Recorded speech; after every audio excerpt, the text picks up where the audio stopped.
Hey everybody, welcome back to the Wolfe Pit. What does this look like to you? It looks like a bunch of big burnt pieces of meat, doesn't it? Well, if you've ever been to Maryland, specifically the Baltimore area, you'll know what this is. If not, it just looks like burnt meat to you. Well, if you don't know what it is, it's the famous Baltimore Pit Beef. There's pit beef places all around Baltimore, and I think I've been to most of them. Some are good, some are not so good, some are better than others, and some are simply the best. But I think the most famous and popular one is Chap's Pit Beef. So now you're asking, what is pit beef? Well, pit beef is a whole bottom round beef roast, which if you're unfamiliar with a bottom round beef roast, they're super lean and somewhat flavorful, but if they're not cooked right and cut right, it'll be like chewing on your shoe. Some places season their pit beef, and some places don't season their pit beef.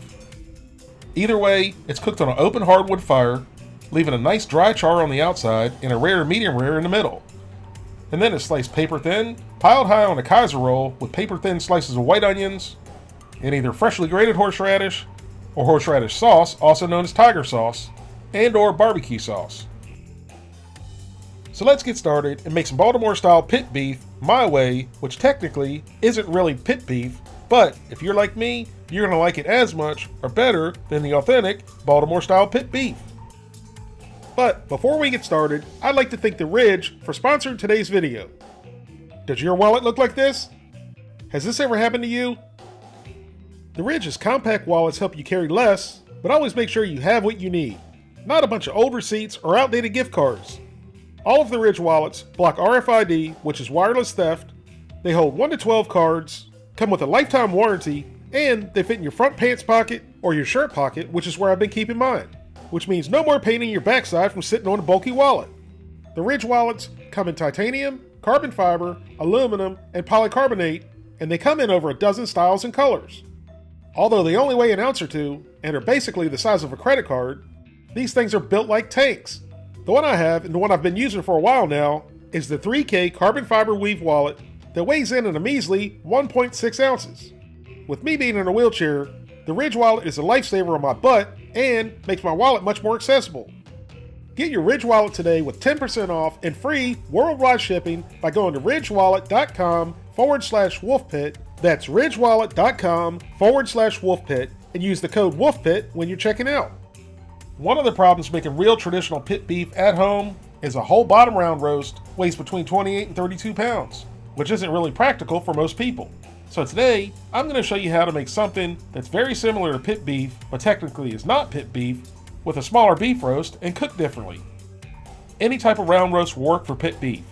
A bottom round roast, a top round roast, or eye of round, which is what I'm going to use today and which I use more often than not. I like it because it's still a whole roast and not a piece of a roast, and most importantly, it's dirt cheap. But almost all types of round roast are dirt cheap anyway. So when you're making pit beef or faux pit beef like I am, it's going to be cheap no matter which way you go. This is a whole 6-pound eye of round that only costs right around $20. But for that $20, you can make a whole lot of pit beef sandwiches. And there's little to no waste on any round roast. Any cut of beef round is going to be extremely lean with no internal marbling. I love fat and I'll eat fat on its own, and I think it's very necessary to keep the meat moist and flavorful. So I don't trim off any of the fat. If you don't care for a lot of fat, then you can trim it if you like. It's just not going to have much flavor. Like I said, some places season their pit beef with their secret mixture or seasoned salt, and some places don't season at all. I like to use a generous amount of kosher salt and black pepper. And you'll see in just a second, when I say a generous amount of pepper, I mean a generous amount of pepper, whether it was intentional or not.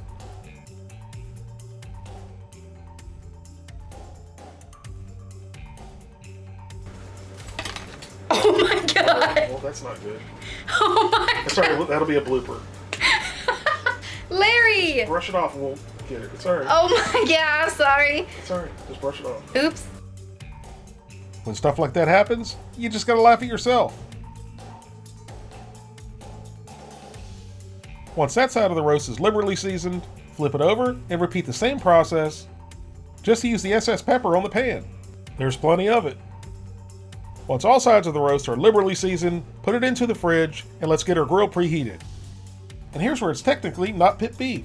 Pit beef is cooked over direct hardwood fire, which is what gives it the nice black char.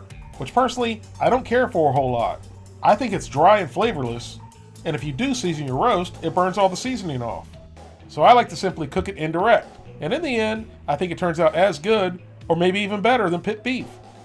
So I'm using my Yoder YS640 today, which I could cook this roast over an open fire on, but we're just going to cook it over indirect heat at 250 degrees until it reaches an internal temperature of between 125 degrees and 130 degrees.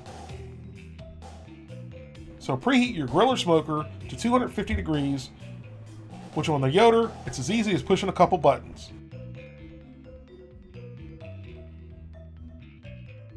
Now close the lid and let that preheat for 15 to 20 minutes. Once the Yoder is settled in at 250 degrees and it's burning clean, it's time to add the eye of round. You can also see I have a meat probe in the thickest part of the eye of round. This is definitely something you don't want to overcook, because in my opinion, if it's slightly overcooked, it's ruined. We also had some other goodies on the Yoder today, like moink balls, which if you didn't know, they're bacon wrapped meatballs, and a 3-pound chub of beef bologna. I will have a video coming up on the moink balls, but I didn't do one for the bologna. If you want to see a video of smoked bologna, hit that like button and let me know in the comments.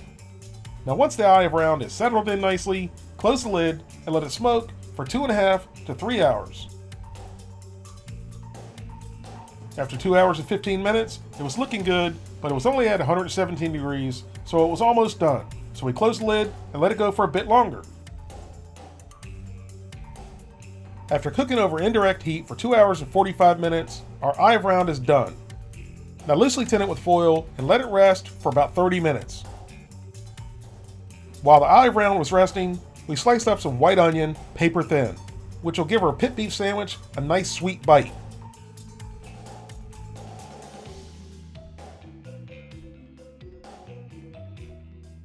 After resting for 30 minutes, our eye of round is ready to slice. I don't mean to toot my own horn, but does that look good or what? Look at how perfectly that's cooked, end to end medium rare, with no overcooked gray ring like you normally see with pit beef. And I think the juices in the platter speak for themselves. Now you can slice this with a knife, but I highly recommend buying a slicer, even if it's a cheap slicer you only use for pit beef. Like I said before, eye of round is super lean and can be really tough, but if you slice it paper thin like this, it's like butter. And this is another reason why I like using the eye of round, is you get whole nice round pieces that fit perfectly on the Kaiser roll, and not little strands of meat.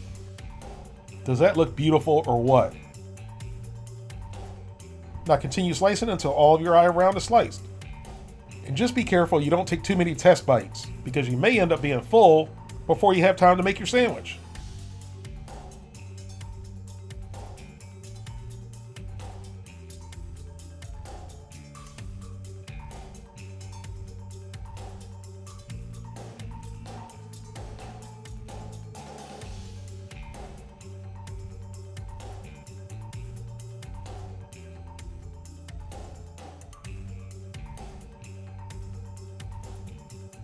Now while the slicer was still out, and before we made our sandwiches, we sliced up the bologna. And if you've never had smoked bologna, you don't know what you're missing. This turned out amazing. So once all the bologna was sliced up, it was time to make our pit beef sandwich. Now you can add as much or as little beef as you like, but if there's not a mountain of meat on there, it's not enough.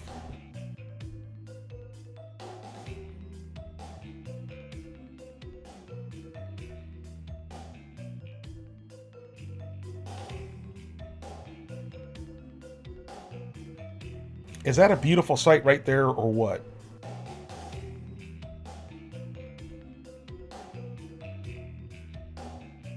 Now after you have your desired amount of pit beef on there, add your paper thin sliced white onion, followed by some horseradish sauce, which in this case is equal part prepared horseradish and mayonnaise. You can add as much or as little horseradish sauce as you like, but when you bite into it, if it doesn't take your breath away, you didn't add enough.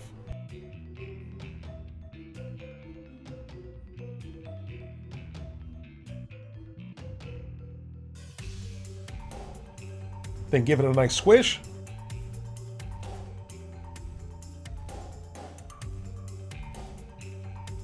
And then for the purpose of the video, we cut it in half.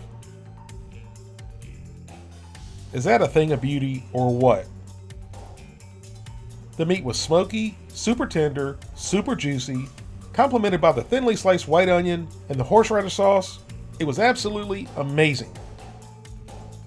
And like I said before, it's as good or better than traditional pit beef.